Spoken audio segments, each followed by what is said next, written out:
Muy buenos días a todos, gracias por su presencia. Creo que en esta maratónica sesiones que han tenido con el día de ayer con John Cobin y Alberto Mansueti, seguramente que han tenido bastante intercambio de opiniones, comentarios, dudas, y espero también lograr ese objetivo, al igual que los dos expositores que con sus talentos académicos y profesionales han logrado, creo que, concitar la atención de ustedes. Y el propósito del seminario era ese, ¿no? Buscar el interés de investigar más, de querer saber más, y los materiales que se les ha sido entregados es un material de apoyo, ¿no? Ciertamente no van a ser todas las preguntas que ustedes quisieran ver respondidas en esos dos materiales, pero sin embargo es el inicio de un largo camino por investigar más y documentarse. Así que lo que estamos haciendo en el instituto es justamente llenar ese pequeño vacío que existe todavía en nuestra sociedad por conocer las ideas del libre mercado. Se les han entregado unas fichas, se les está entregando para unos futuros seminarios que por favor quisiera que al terminar se lo entregaran a las personas que van a estar paradas cuando ustedes luego vayan al coffee break. Por mi parte, lo que voy a tratar en esta exposición es un poco buscar algo que nosotros denominamos la salida, ¿no?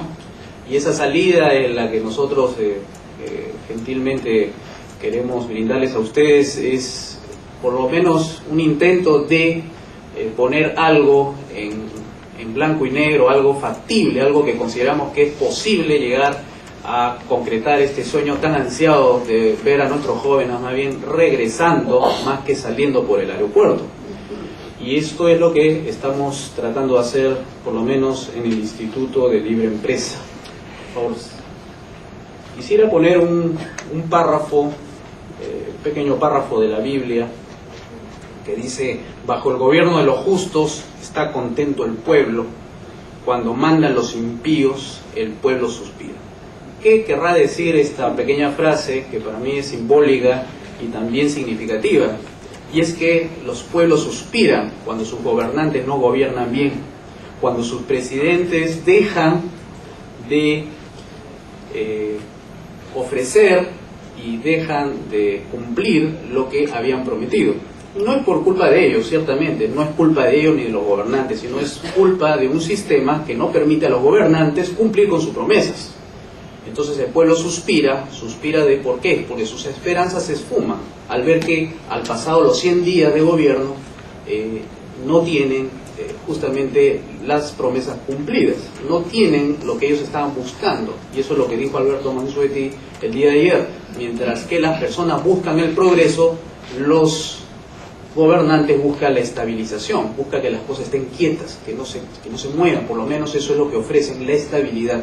Pero los liberales consideramos que eso no es lo que nosotros queremos ofrecerles a ustedes, sino más bien lo que queremos ofrecerles es el progreso, lo que ustedes quieren realmente: ver a sus hijos educados, ver a sus familiares llenos de riqueza, al igual que ustedes quieren una mejoría, y eso es lo que busca el libre mercado, es la mejoría y no la estabilidad solamente de las cuentas fiscales como se pretenden hacer en los gobiernos neoliberales. Pasamos a la siguiente. Esta es la salida por el aeropuerto, esta es la salida que está ahorita el sistema está ofreciéndoles a la gente, en realidad a las personas que tienen aspiraciones en progresar, en querer lograr concretar sus sueños. Y es todo lo inverso a lo que Fernando Llamosa inteligentemente citó una frase del libro, que ciertamente los méritos de ese libro se lo debo yo a Alberto Mansueti, no es mío solamente. Y ahí, en este cuadro, ustedes van a observar que durante el gobierno de Alejandro Toledo, aquellos gobiernos típicos que dicen vamos a buscar la estabilidad fiscal, la estabilidad económica, que las cosas no se muevan, es contundente. Ustedes miren la última fila donde dice promedio de salida diaria, y van a observar que existe números crecientes: 540, 332, 616. Eso lo pueden encontrar, por si acaso, en los folders, aquellos que tienen los folders, en el discurso está escrito eso. 616, 634 y 1089. ¿Qué quiere decir esto? Está diciéndole este cuadro, que lo puede encontrar en la Dirección General de Migraciones, en su página web, es que las salidas son mayores que las entradas. O sea, hay peruanos que salen y hay peruanos que entran. Cuando ustedes restan, resulta que hay déficit, es decir, han salido más peruanos de los que han entrado. Y la pregunta es, ¿por qué se quedaron los peruanos compatriotas nuestros afuera? Y si ustedes dividen ese saldo de 397.000 que está en ese cuadro sobre los 365 días que tiene el año, más o menos hay un aproximado de 1089 peruanos que buscan otro futuro y no aquí. 1089, es decir, durante el gobierno de Toledo, ese gobierno que quedó en simplemente no tocar las cuentas fiscales, no tocar nada relacionado a emitir más dinero, más billetes, ese gobierno que buscó solamente la estabilidad produjo más bien la expulsión. Así es, la expulsión de jóvenes talentosos, de personas talentosas por un futuro mejor. Es decir, 1089 personas que se van del país. Así nos muestren las cifras macroeconómicas de 2% de inflación, de una estabilidad relativa del tipo de cambio, eso no es contundente frente a estas cifras. Es decir, personas que se van del país son personas que no encuentran futuro. Y estamos hablando de peruanos que no son, digamos, los peores, ¿no? No estamos en una isla comunista, que digamos, podrían ser por un escape a la libertad. Estamos en una relativa todavía libertad, pero eso no es suficiente. Entonces son cifras que frente a un discurso que se dio en el 28 de julio con motivo de la fiesta patria, el presidente no puede decirnos nada frente a esta cifra. A mí me parece totalmente impresionante, por no decir otra cosa. La siguiente, por favor. Entonces, el planteamiento que nosotros estamos haciendo en relación al espíritu de este libro, La Salida, es que hay consecuencias, pero las consecuencias derivan de ideas. Es decir, una mala idea va a tener un mal resultado, eso es lo que nosotros sostenemos. Es decir, una mala idea política tiene un mal resultado económico. Hay una vinculación entre las ideas y el resultado económico. Es como si ustedes estuvieran frente a un comprador, perdón, a un vendedor, y ustedes van a salir ganando cuando le ofrecen más barato el producto, no cuando se lo elevan. O sea, su ganancia de ustedes no es cuando se le eleva el precio del producto, sino más bien cuando disminuye. Entonces ustedes tienen los incentivos necesarios para comprar más. Pero en cambio, si ustedes quieren desafiar esa ley de la demanda y pretenden ganar en la medida que más les sube el precio, ustedes se van a quedar sin presupuesto. Entonces, el tener las ideas correctas significa que ustedes van a tener resultados correctos dentro del mercado. Entonces la tesis que nosotros sostenemos es que si hay ideologías que no son correctas, que no son ajustadas a la realidad económica, esa realidad que nos dice que hay una ley de la oferta, una ley de la demanda, los resultados van a ser totalmente contrarios al deseo de mucha de la gente.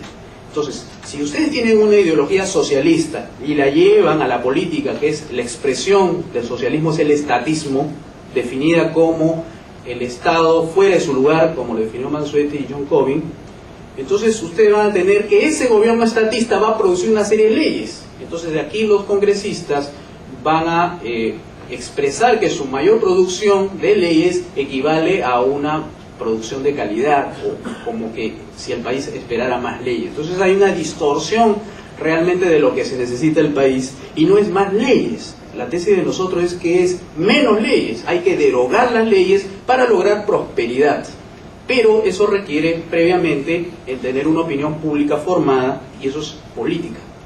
O sea, no es suficiente tener las ideas correctas, estas ideas hay que llevarlas a la política, para que la política, una vez que se discute, se debate y se puede hasta incluso pelear por estas ideas, logre su expresión en lo que se llama las leyes, ¿no? Entonces ven ustedes 4 bloquecitos: ideología, políticas, leyes y economía. Cuando ustedes tienen las leyes correctas, la economía mejora, ustedes van a sentir bienestar. Y no lo hace el gobierno, sino lo hace el propio mercado, que vamos a ver más adelante cómo es esto. Entonces, que quede claro que lo que estamos proponiendo es que las ideas tienen consecuencias. Ideologías que no son propias y ajustadas al mercado producen malas consecuencias. ¿Cuál es la ideología que se presta más y es más acorde a los deseos de los consumidores, empresarios, trabajadores, amas de casa? Es la ideología liberal, que propiamente se lo voy a explicar más adelante. Entonces, no es casualidad, por favor, el siguiente cuadro, que tengamos un cuadro que más o menos establece dos cosas. Los que hacen el trabajo ideológico y los que hacen el trabajo político. En el trabajo ideológico, ustedes van a ver que tenemos una serie de pensadores muy reputados, muy conocidos, pero que son muy malos en producción de ideas. Y tenemos como exportadores incluso de ideas que no son ajustadas al mercado, que son incorrectas, que no van acorde a nuestros deseos y necesidades. Tenemos a Víctor Raúl Ayala Torre, que crea el APRA en México, tiene influencia en Colombia y Venezuela. Tenemos a Vímul Guzmán, que no solamente es, digamos, la influencia peruana, sino que ha llegado hasta incluso en Bolivia. Su marxismo, leninismo, estalinismo. Luego tenemos a José Carlos Mariátegui, quien creó el Partido Comunista, y al padre Gustavo Gutiérrez con su teología de la liberación. O sea, no estamos hablando de simplemente peruanos que producen ideas socialistas, sino que exportan esas ideas a otros países. Qué casualidad que donde más caso le hacen en Latinoamérica, y Latinoamérica no es precisamente la tierra de la bonanza y la riqueza y la creación de oportunidades.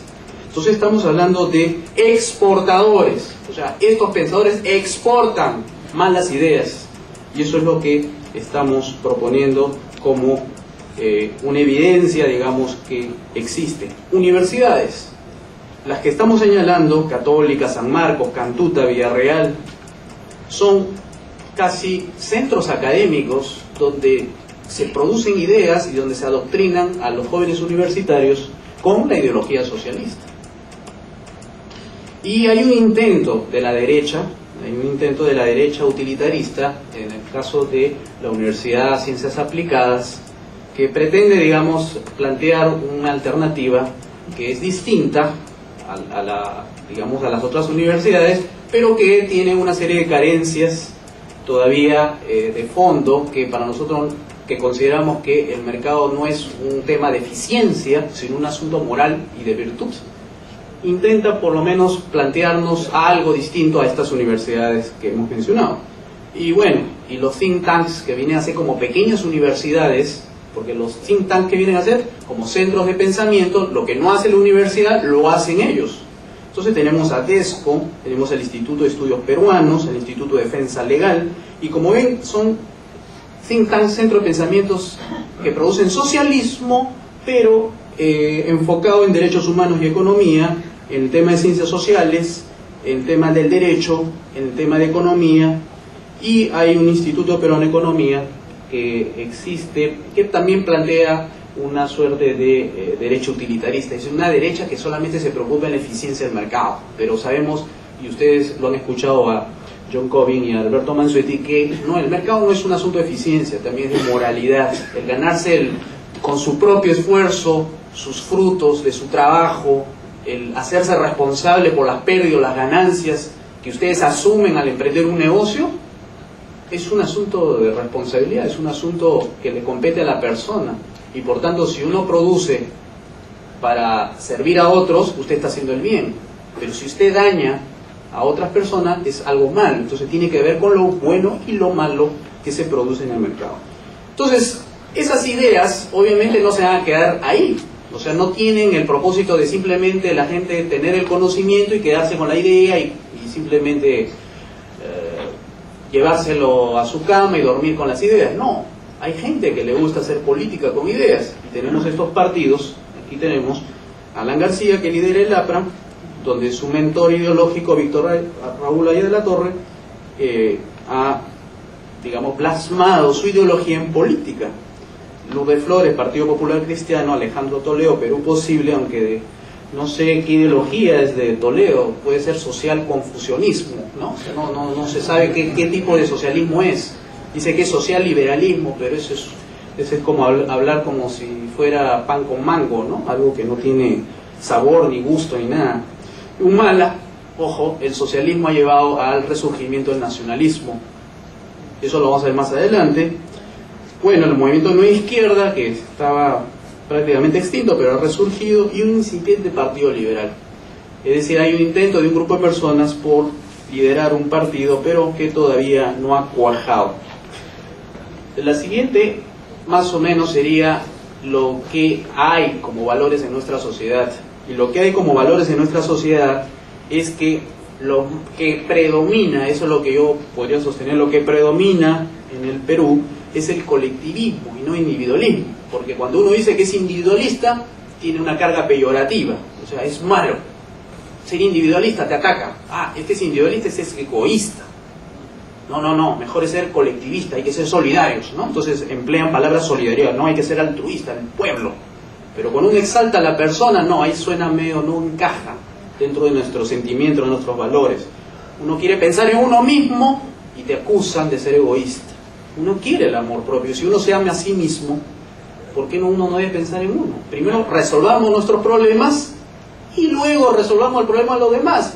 Pero si uno es drogadicto y pretende enseñarle a otra persona que no se mete en las drogas, ¿cómo pretende ayudarla? No la va a ayudar. Primero tiene que resolver su problema de los vicios.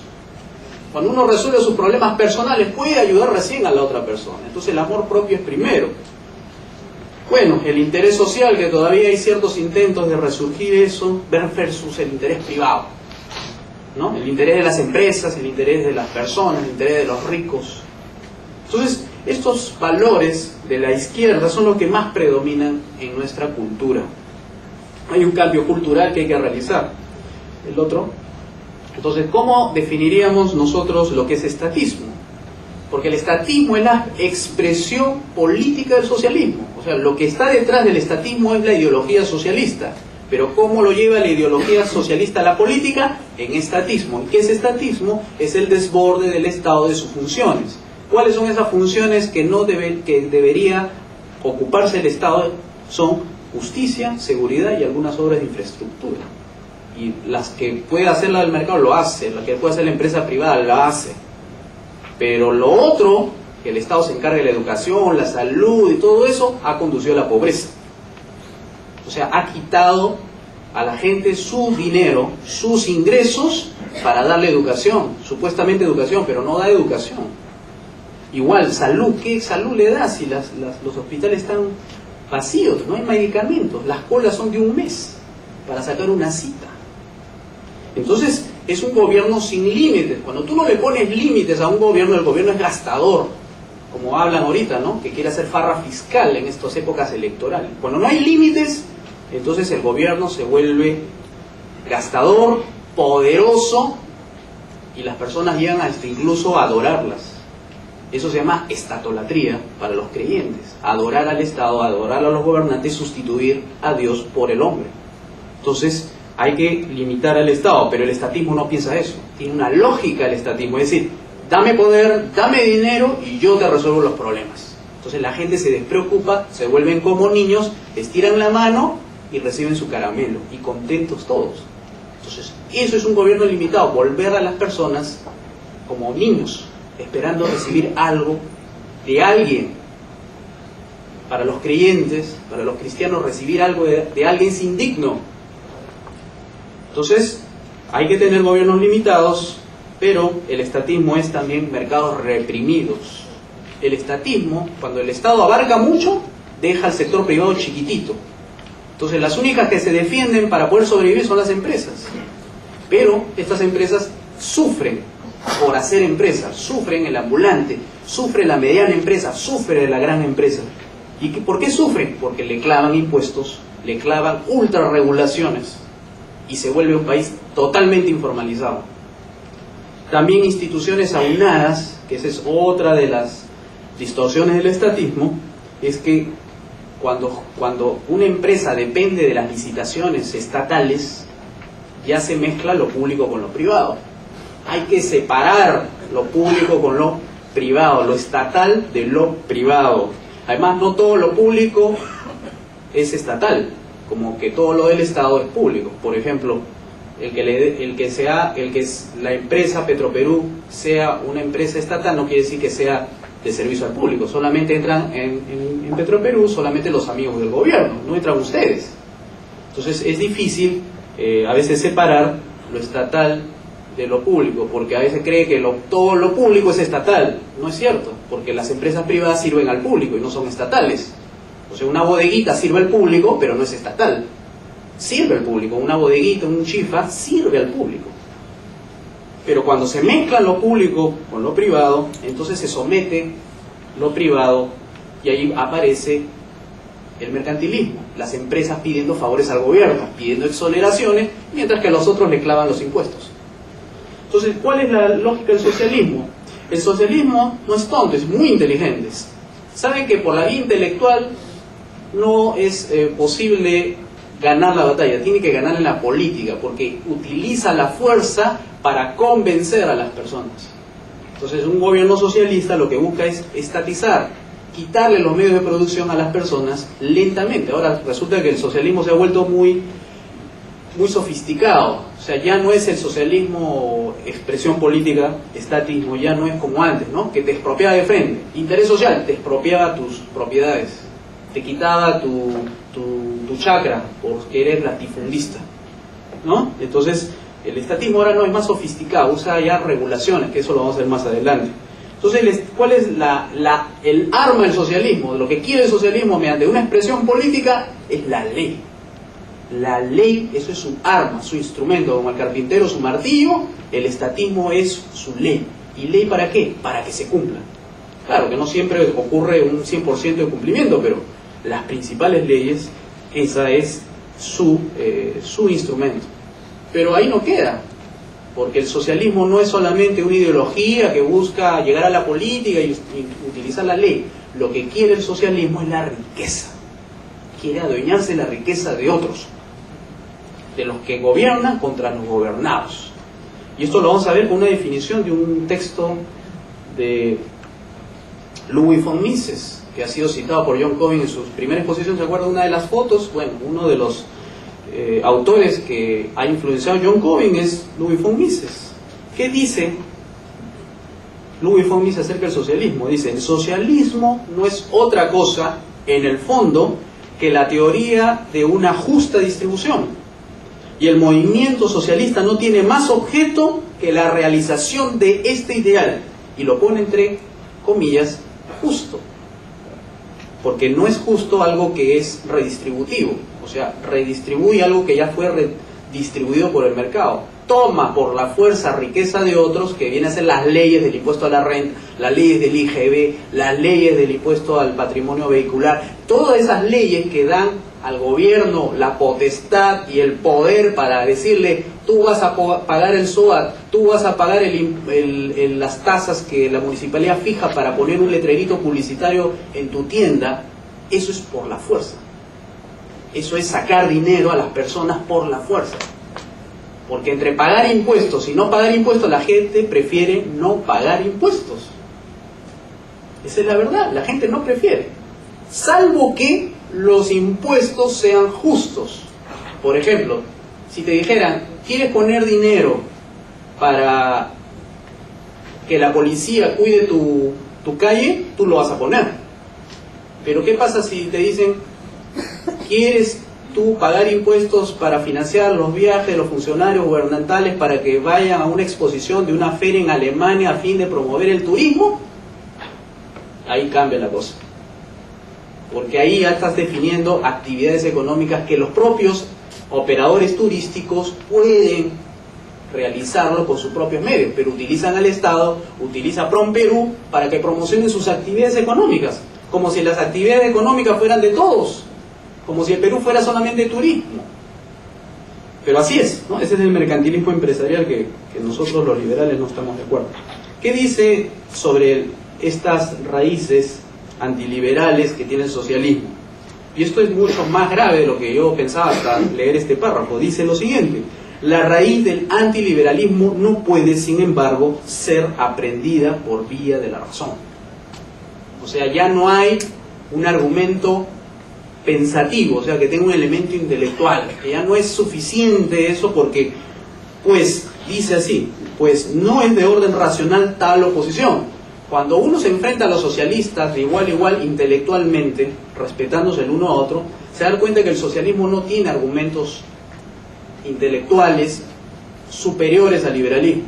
Incluso Mises le ganó el debate a Oscar Lange, otro socialista, y este le reconoció por la década de los 40 que le iba a hacer un busto en la universidad en Varsovia, pero nunca cumplió, pues. O sea, el socialista nunca cumplió, le puso el busto porque él predijo que no funcionaba en la comunidad socialista, lo predijo hace 80 años atrás. Dijo que una comunidad socialista no podía ser viable económicamente porque necesitaba precios de libre mercado, y lo que proponían los socialistas era planificación centralizada para lograr planificar la economía de una forma que pudiera satisfacer todas las necesidades. Pero Mises le ganó el debate a Oscar Lange, y Oscar Lange nunca le puso el busto en la Universidad de Varsovia.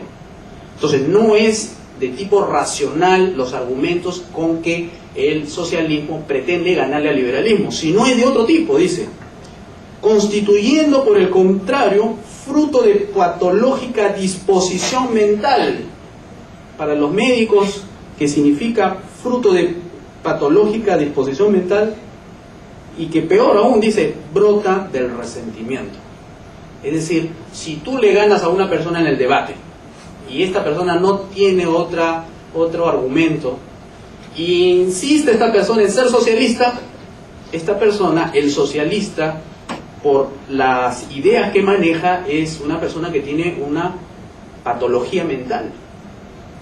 O sea, ya no es racional su oposición frente al adversario, sino es resentimiento, es la envidia, es el hecho de desear la riqueza del otro. Yo soy pobre, él es rico, él es culpable de mi pobreza. Así lo ponen en los términos socialistas. Él es rico porque yo soy pobre. Entonces es patología mental, no hay explicación mental, intelectual de que esto sea así, y se lo hemos demostrado a los socialistas una y otra vez más, pero insisten en ser socialistas. Entonces es un problema mental, es un problema de resentimiento, de envidia. Entonces, cuando vemos qué es lo que hace el socialismo, el estatismo, cuando el socialismo utiliza el estatismo, o sea, utiliza la política y su ley, miren lo que logra el socialismo. Todos los impuestos son como algo así como 29 impuestos. Aunque algunos puedan técnicamente discutirme en el tema de tasas, lo cierto es que si tú no pagas esa tasa, la municipalidad no te da la autorización, por tanto, te deja sin negocio. Pero miren la irracionalidad en un país tan pobre como el Perú, que se le esté cobrando a la gente cerca de 29 impuestos. Los más ridículos, por no decir los más comunes, son, por ejemplo, impuesto a los juegos de máquina tragamoneda que el gobierno municipal cobra, impuesto a los casinos de juego, impuesto a los espectáculos públicos no deportivos, a las embarcaciones de recreo. Falta nomás que nos pongan impuesto a los que tienen zapatos nuevos. O sea, esas irracionalidades que llevan el socialismo ya no saben por dónde poner impuestos. Entonces estos impuestos general a las rentas son lo que más recaudación trae, a la renta. En segundo lugar, solidaridad de la niñez desamparada. Miren cómo se aprovecha el socialismo tomando a los niños, poniéndolo por delante para sacarte dinero. Y cuando se le pide explicaciones de qué cosa hace el gobierno con las rentas que obtienen vía el pago en el pasaporte, cuando uno expide un pasaporte paga como algo así como $20 por este impuesto a la niñez desamparada, no tienen cifras. El gobierno no quiere decir qué ha hecho con ese dinero, pero ponen a los niños desamparados, ¿no? Entonces, eso es gravísimo porque no hay transparencia, no hay forma de saber qué hacen con nuestro dinero, sobre todo las personas que se van del país y quieren hacer vida en otras ciudades, pero le sacan el dinero antes de irse, ¿no? Entonces, esas cosas, estos impuestos al rodaje, impuesto al alcabal, impuesto al patrimonio predial, al patrimonio vehicular, a las apuestas, a los anuncios, contribución a obras públicas, licencia municipal, licencia de construcción, licencia de los anuncios, licencia por ocupación vía pública, derecho certificado, derecho por control de peso advirte o por limpieza. Al final, los resultados, ¿sabemos cuál es? Con toda esta cantidad de impuestos, ¿cómo vas a pedir que el Perú sea rico? Si le sacan dinero, por todos lados le sacan dinero. El pobre paga impuesto. No es verdad aquellos que dicen que el pobre no paga impuesto. Paga. Cada tarro de leche hay 18, 19% de impuestos. Un tarro de leche que cuesta ahorita 2 soles podría estar costando 69 céntimos si fuera todos los impuestos, estos impuestos injustos, eliminados. Lo único que nosotros estamos diciendo es que no todos los impuestos deban ser eliminados. Quedémonos con los impuestos que nos permiten financiar las actividades de justicia y seguridad. La gente quiere justicia y quiere seguridad. Resolvamos los problemas y no se necesita esta cantidad de impuestos. Pasemos al otro.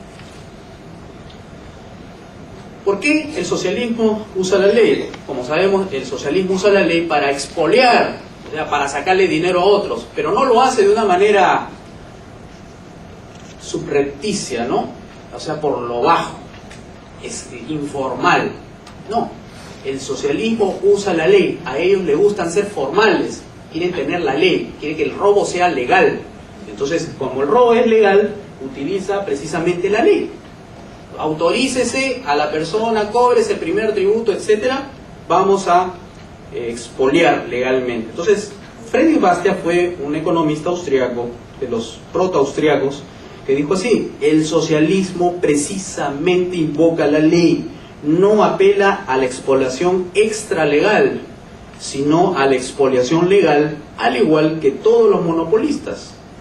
Pretenden hacer un instrumento de la ley misma. O sea, la finalidad de la ley no es la ley, sino es el instrumento para sacar dinero a otros, pero de manera legal, cosa que la gente no puede reclamar, porque el Congreso lo aprobó. A ver, métanse con el Congreso, a ver si puede algunos ciudadanos libres considerarse que tienen derecho a reclamar al Congreso. El Congreso no le va a hacer caso, porque ustedes son una persona, 2 personas. Tendrían que ir, tomar el Congreso y obligarle a las personas, a los congresistas, a que deroguen las leyes. Es la única forma, pero eso sería rebelión. Otro personaje que yo lo considero muy importante y que no es precisamente un liberal, sin embargo, miren la intuición que tiene este profesor peruano Jorge Astete Virgües en su libro El Poder Neutro, para no estar tomando simplemente autores extranjeros, por si a alguno de ustedes no le gusta lo extranjero. Bueno, lo cierto, sin embargo, es que toda nueva ley es un nuevo obstáculo a la libertad económica y civil de los ciudadanos. La ley no mejora la realidad, la empeora. Significa un trámite más, un nuevo obstáculo más para desplegar mi libertad, un nuevo atolladero, más y más piedras y espinas en el camino, un atajo falaz. Profesor de Derecho Constitucional de la Vía Real, o sea, un infiltrado neoliberal dentro de una universidad estatista, ¿no? ¿Qué ha conseguido el socialismo? 25.580 leyes desde 1904, sin considerar las leyes de las cartillas de las Indias, algo así creo que se llama, que son otras más que heredó de la colonia, pero solamente la que existe desde el momento que se funda el primer Congreso. 28.580 leyes, o sea, 285 leyes por año, casi una ley por día. O sea, tenemos una hiperinflación ya no monetaria, sino legislativa. ¿Ha mejorado la realidad? Nada, absolutamente. Pero lo peor es esto: no solamente el legislativo tiene el problema de la dación de leyes, la promulgación de leyes, sino es el ejecutivo, otro legislador, un legislador en paralelo, al igual que el Congreso. 1.200.000 resoluciones y reglamentos promulgadas por el Poder Ejecutivo en el libro El Misterio del Capital, creo que lo menciona, o en el otro sendero, pero hubo una presentación del CITEL en la UPC, donde se hizo un indicador del mercantilistómetro, o sea, el grado de mercantilismo que existe en el país, producto de la influencia que tiene algún sector empresarial en el Poder Ejecutivo. Entonces ustedes sacan esa cantidad, el indicador les sugiere de que más daño hace una resolución del Ministerio de Economía y Finanzas que lo que podría ser una ley desde el Congreso. Eso es lo que ellos pudieron detectar desde el año 2004 al año 2005. Que había pequeñas resoluciones del propio Ministerio de Economía y Finanzas donde se veía la influencia del mercantilistómetro en las decisiones económicas que afectaban la vida económica de los ciudadanos. O sea, la tesis de Enrique García es que hay que fijarnos también en el Poder Ejecutivo a través de su Ministerio de Economía y Finanzas, porque ellos sacan Estas resoluciones, que parecen ser muy insignificantes porque la firma el ministro y pocos la conocen, pocos leen el peruano, son las que también hacen daño. O sea, no hay que perder de vista, pero ya está el Poder Ejecutivo, en combinación con el Legislativo, tomado por el socialismo a través del estatismo, está haciendo un daño terrible, tanto por el Congreso como por el Poder Ejecutivo. El profesor Huerta de Soto, a quien tuve la oportunidad de conocerlo allá en España, escribió una definición que me parece muy actual y muy real. Dice él que el socialismo no es otra cosa que el sistema de agresión institucional al libre ejercicio de la función empresarial.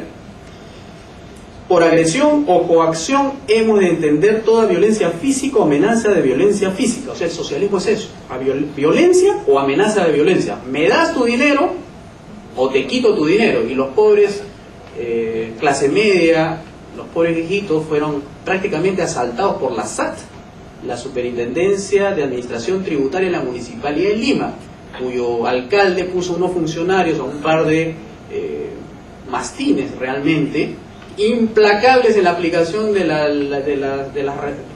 unas reformas que hicieron a la ley de municipalidades para que tuvieran poder de coacción. La Municipalidad de Lima trae su agencia, esta como la SUNAT chiquita, pero de la Municipalidad de Lima, para expropiarle a los pobres viejitos, a los pobres pensionistas que ganaban 300 soles, sin embargo 1.500 soles tenían que cobrar por acotación tributaria. Y se veía pues todo el escándalo que ustedes ya conocen, que hizo la administración de Castañeda Alonso, otro socialista, agarró y expropió a mucha gente, incluso algo peor, incluso asesinó, porque esa es la verdad. La Superintendencia de Administración Tributaria acotó a una persona que estaba enferma del corazón y a los 2 días se murió la persona porque él veía imposible pagar los 1.500 y las notificaciones llegaban y el viernes se llevaron sus cosas y se murió esta persona. O sea, el Estado, como dice John Cobin, el Estado es uno de los grandes asesinos, el estatismo es uno de los grandes asesinos de la historia. 300 millones de muertos por estas cosas. Una de estas cosas es la coacción, el quitarle a la gente de clase media y clase pobre sus cosas. Porque a los ricos no lo toca, por lo general el socialismo no toca a los ricos, porque si lo toca a los ricos, los pocos que quedan, se quedaría sin ingresos. Y no tiene ingresos, ¿cómo gobierna el Estado? Entonces, por lo menos tiene que mantener un cierto grado de empresarialidad. Entonces, las pocas empresas que hay en el país, que serán 2 o 3, tributan algo así como el 80% de los ingresos del... O sea, son como algo así 200 empresas en total en el país que recauda como el 80% de ingresos para el Estado. Poquito, 200 que hacen el 80% de todo. Entonces, ¿qué hace el estatismo? Esto, fíjense qué es eso. Es una foto que expresa cómo un operativo policial entra al campo ferial Fronteras Unidas, que queda en la avenida Grau, a la 1 de la mañana, asalta el centro comercial bajo la presunción de que existía producto o mercaderías de contrabando. Esta ley funesta, esta ley de los delitos aduaneros, que pretende convertir en criminales a los comerciantes, hizo el estatismo sus primeras víctimas, comerciantes de clase C, tal vez un poquito B, que fueron asaltados, pero no fueron asaltados por la banda de Momón, fueron asaltados por los policías bajo el argumento legal de que la ley de delitos aduaneros le autorizaba a ellos confiscar las mercaderías que ellos presumían que era de contrabando. Después se descubrió que no era cierto, que habían ciertas boletas que ellos podían acreditar de proveedores que le habían dado a ellos. Pero 1 de la mañana, como si los tipos fueran unos terroristas, como si estuvieran complotando contra el gobierno para tomar el Palacio de Gobierno. No, los tipos se defendieron. ¿Qué defendieron? Su propiedad privada. Si uno de los pilares del mercado libre es la propiedad privada, ¿qué hicieron estas personas? Defender la propiedad privada. 1 de la mañana. Le avisaron y se pelearon. ¿Cuántos? 24 heridos. ¿Quién luchaba contra quién? Unos comerciantes contra la policía. Eso es lo que hace el estatismo. En lugar de capturar, por favor, podría pasar en lugar de capturar a Momón y compañía, al cojo Mame, ¿no? Salen sueltos mientras los comerciantes van heridos al hospital. ¿Qué tal irracionalidad que hace el estatismo producto de una ideología incorrecta que es el socialismo? Y ahí se ve pues a una humilde comerciante observando cómo su tiendita de 1 metro cuadrado fue asaltado por la policía y prácticamente destrozó todo lo que es riqueza tirado en el piso. Pues esas operaciones que hace el Indecopi cuando pasa un tractor por encima de los CDs o los... Es una barbaridad porque está destruyendo riqueza en un país pobre. Pero así es el estatismo. El estatismo ha tomado una nueva cara. El estatismo se ha disfrazado. En realidad, el socialismo, como perdió una primera batalla al definirse como socialista puro, un socialista antiguamente, antes de la caída del muro de Berlín, que era un tipo que decía, ¿sabes qué? Yo no creo en la propiedad privada. Si yo entro como gobierno, yo expropio, yo nacionalizo, yo estatizo. Y lo que hizo Velasco Alvarado. ¿Qué hizo? Estatizó, quitó la propiedad privada a mucha gente. Ahora no, ahora el socialismo se ha reconvertido, como vio que ya el muro era su primera derrota, pero una derrota entre comillas, porque el socialismo sigue vigente entre nosotros, se enmascaró, se puso una nueva careta para volverse invisible. Y esa nueva careta se llama neoliberalismo. ¿Qué es el neoliberalismo? Es una nueva forma de estatismo. Porque las reformas en los 90 no fueron reformas liberales, fueron reformas para reponer al Estado, pero de otra forma. Entonces, ¿qué hizo en la primera línea donde dice privatizaciones? Cambiaron monopolios estatales bajo la forma ahora de privatización con monopolios privados. Pero ¿cuál es el gancho ahí? Ah, ok, yo privatizo, se lo doy a unas poquitas empresas, por decirlo la luz, el teléfono, pero con su reguladora. O sea, el Estado nunca dejó de estar al costadito, con una burocracia. OCITEL, todos los OSIs, ¿no? OCITEL, OCITRAN, OCINER, las superintendencias, ¿qué era? Estado, puro Estado. ¿Para regular qué? Las comunicaciones, la energía, el agua, los bancos. Pero siempre el Estado estuvo presente, a pesar que se quiso engañar a las personas que esas reformas fueron liberales. Absolutamente contrario fue el Estado puro y puro. ¿Por qué? Porque en lugar de ponerle ingresos a la gente, por ejemplo en las cuentas fiscales, le pusieron ingresos al gobierno de Fujimori, si se acuerdan. ¿Él por qué? Porque se dejó llevar por las recomendaciones del consenso de Washington. ¿Qué de liberal tiene el consenso de Washington? No tiene nada de liberal el consenso de Washington. Se preocupa más bien cómo financiar a los gobiernos para que los gobiernos sigan gastando. ¿Acaso se redujo el Estado al 10% de gasto sobre el PBI? Por lo menos si fuera una cifra conservadora. No, se quedó siempre en el 22 y en el 17. Ahora dice que está el 17%. Pero esa es la presión tributaria oficial. Pero los pobres también reciben una presión tributaria porque también los impuestos están incluidos dentro de lo que comen, lo que se transporta, dentro de lo que tienen. Y eso no está registrado oficialmente, porque el 60% de la economía es informal. Norman Loaiza del Banco Mundial hizo una medición de lo que es la informalidad. Entonces, la moneda no fue sustituida por curso libre. ¿Qué hubiera hecho un liberal en el gobierno? Primero, en lugar de tener solarización, hubiera dejado que las monedas fluyan. O sea, no hubiera sido, digamos, imposible tener varias monedas en curso. Porque la única obligación legal, para, digamos, efecto de pagar impuestos, puedes de repente poner una moneda de curso legal, pero no de uso obligatorio. Poner cualquier moneda que prevalezca, supongamos el dólar, si fuera el dólar, pero de curso legal.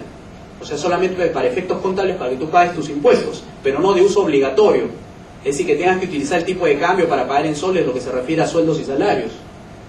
Tu obligación puedes incluso pagar en dólares si quieres, pero no, la obligación de que el Banco Central sigue emitiendo dinero. Estatismo. ¿Qué tiene que hacer el Estado creando monedas?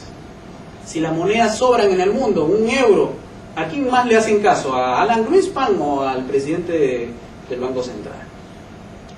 ¿Con quién más tiene seguridad? O sea, nos tenemos que mover en ese tipo de escenarios. Igual, importaciones.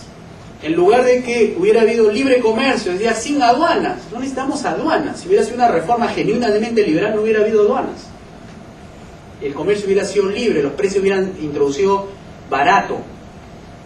La producción nacional hubiera sido más competitiva. No, prefirieron poner aranceles. Pero peor aún, los derechos antidumping. ¿Qué son derechos antidumping? Son unos impuestos que vienen cuando se descubre que un producto se vende aquí más barato que en la ciudad de origen.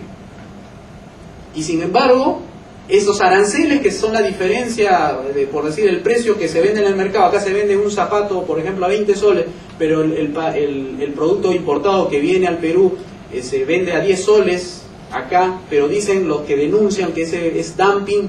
No, ese producto se vende a 20 soles en el lugar de origen. Ah, no, hay que corregirlo con un arancel. Por eso que ha habido derechos antidumping de hasta 3000% en el caso de las zapatos chinos, si no me equivoco. 3000%, lo que hace impredecible una estructura arancelaria estable.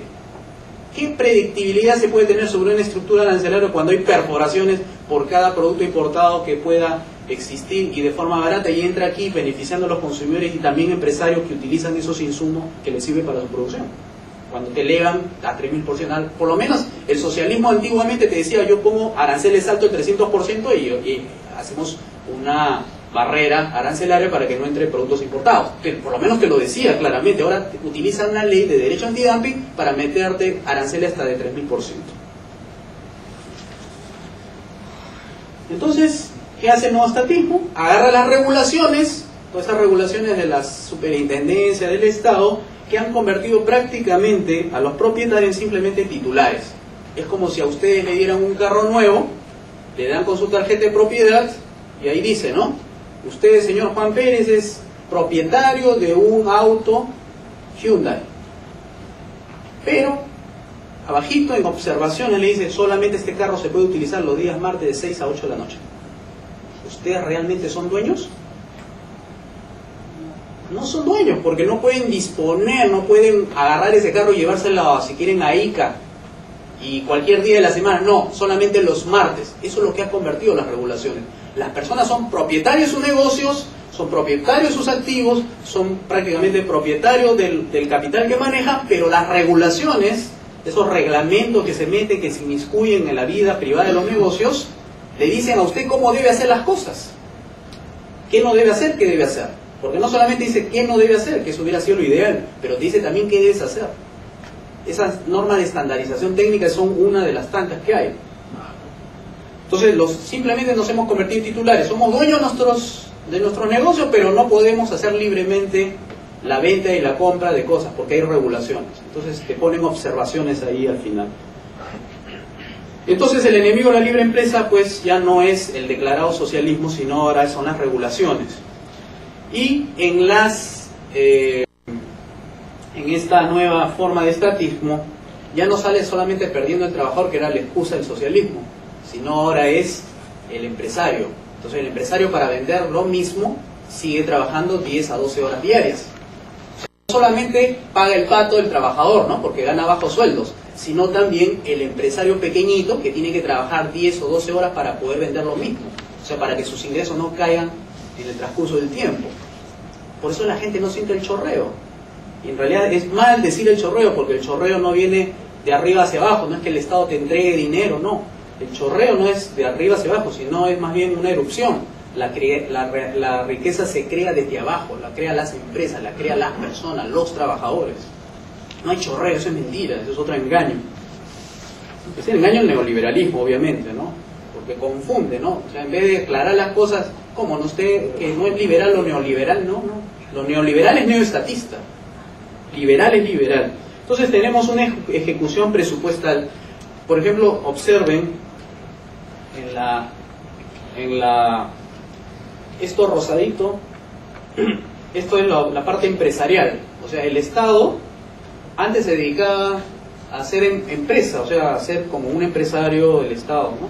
Pero ahora es poco, digamos, que en energía y recursos naturales está incluyendo Petroperú, ¿no? Algunas empresas que no se quieren privatizar, como energía y recursos naturales, que está incluido ahí, Sedapal, que no lo quieren privatizar, que queda prácticamente sola, ¿no? Algo así como que tiene una ejecución presupuestal de 111 millones de dólares, pero representa dentro del presupuesto total algo así como el 1%. ¿Cuál es ahora la nueva forma del neoliberalismo? Es la redistribución, es justamente lo que le acabo de mencionar. Ahora la redistribución es todo lo que está en rojo.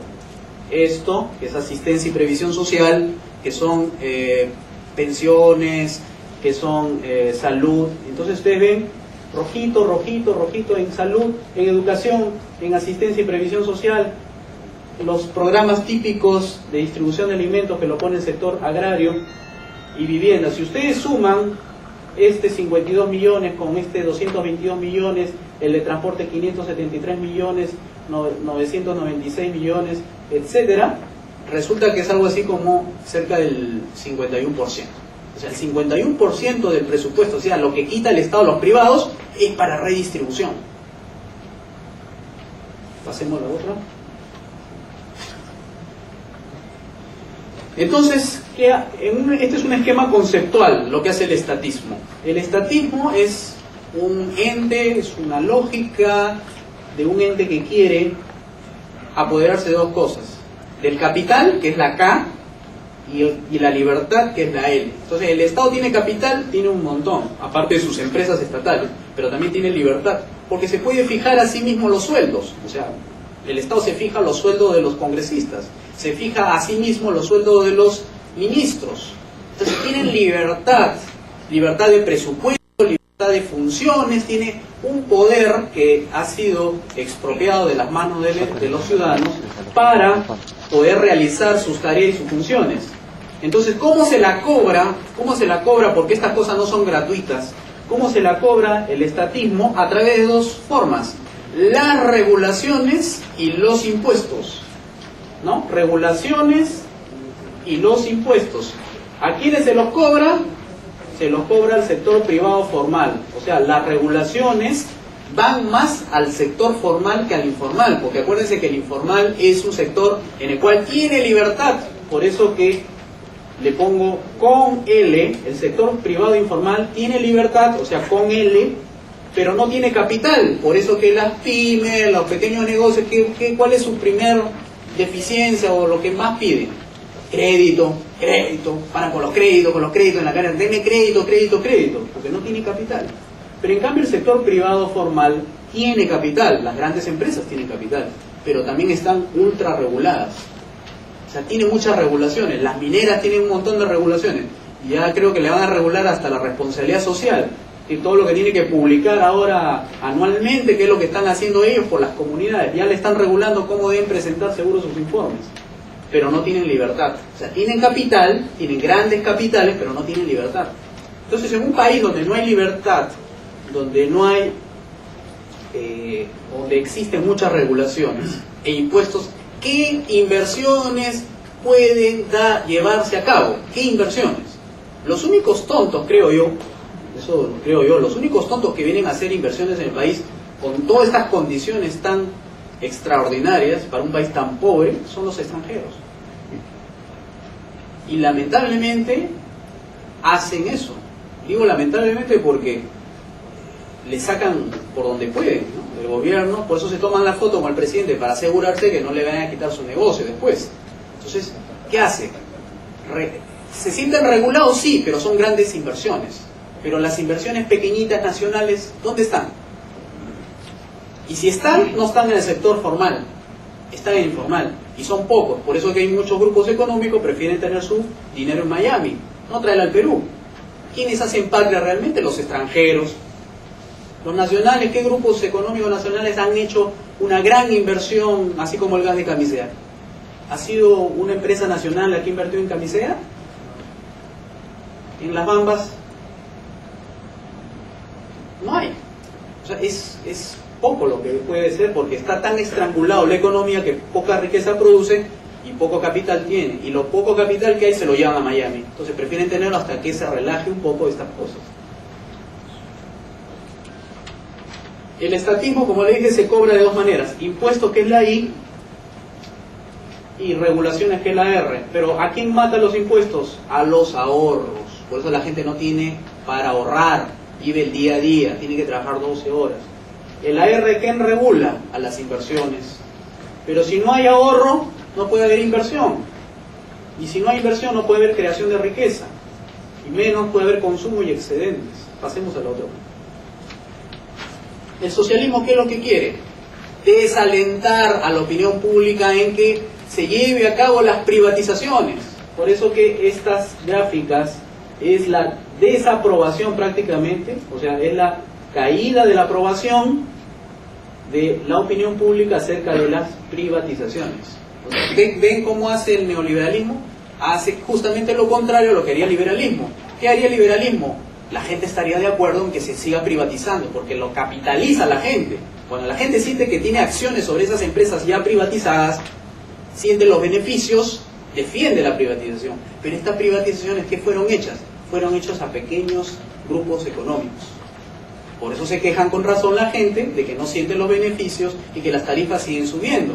Porque los monopolios, las privatizaciones que se hicieron en los 90 eran privatizaciones anti-mercado, o sea, anti-gente, porque el mercado lo hacemos nosotros. Nosotros compramos y vendemos en el mercado. ¿Y a quién capitaliza? Al gobierno. Por eso que en la década del 90, ¿cuánto es el monto final que se recaudó por privatizaciones? Creo que 9.000 millones de dólares. ¿Y 9.000 millones de dólares dónde se fondearon? En los bolsillos de algunos. Se perdieron 1.000 millones por corrupción.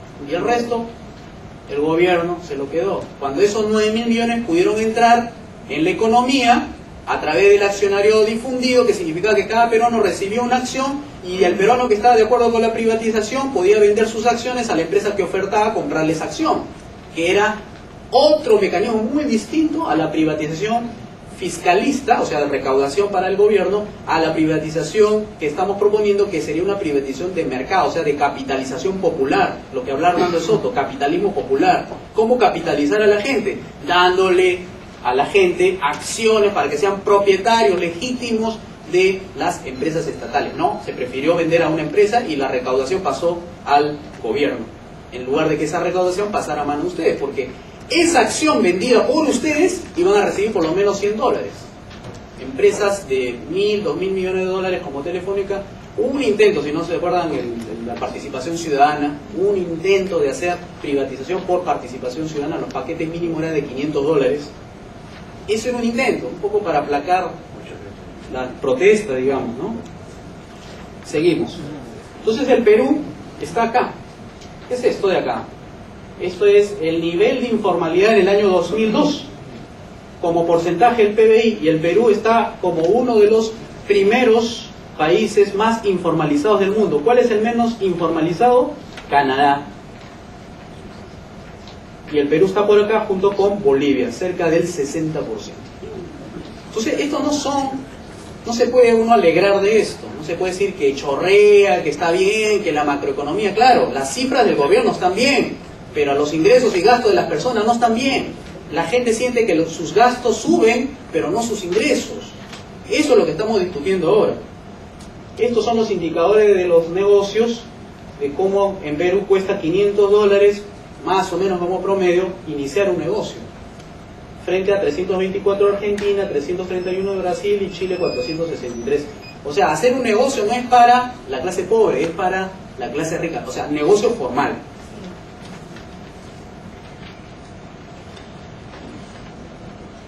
Y bueno, esto es una distorsión, lo que le ocurre al Perú acá.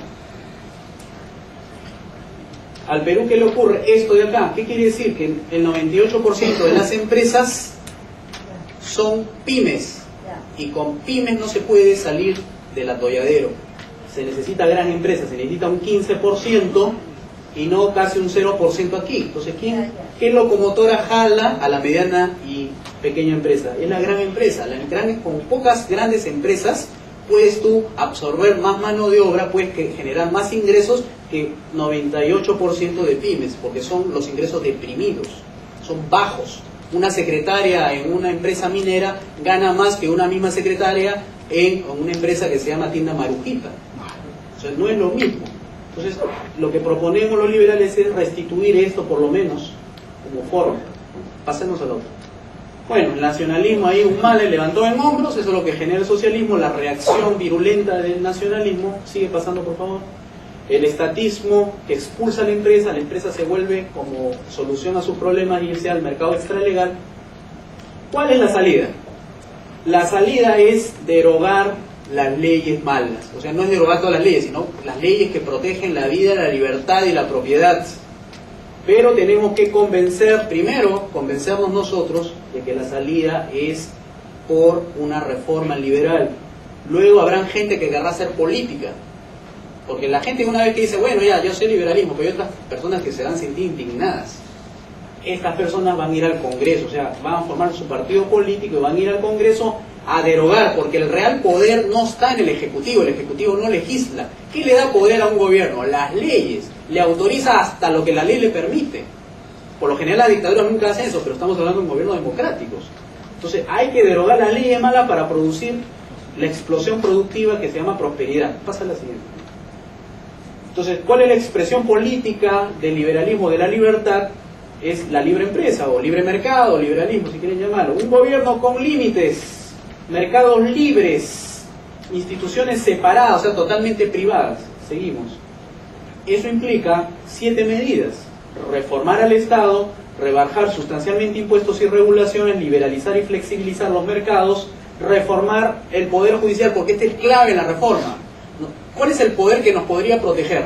No es el Poder Ejecutivo, no es el Poder Legislativo. Si tuviéramos un Poder Judicial totalmente independiente con sus propios presupuestos y no un simple órgano del Congreso, sería el poder que nos protegería nuestros derechos, porque el Poder Judicial, ¿qué protege? Derechos. Equipar a la policía o fuerzas armadas. Sexto, entregar accionariado difundido entre los trabajadores y devolver la educación, la atención médica y las pensiones a las víctimas del estatismo, a los que utilizan estos servicios. Seguimos. Es decir, ya de los 10.912 millones de dólares que gastaba el Estado estatista, vamos a quedarnos con 4.000 millones para que funcione la administración pública chiquita nada más, para que administre Defensa Nacional y Seguridad, Justicia y tal vez un Ministerio de Relaciones Exteriores por ahora para respetar los acuerdos internacionales. Y el legislativo, obviamente, ¿no? Entonces ya sería más enfocado a cuestiones de administración, que está lo azul. Pasamos a la otra. Eso significa liberar 6.195 millones de dólares que se quedarían en el sector privado, que serían como nuevas inversiones y formas de consumo. 6.195 millones.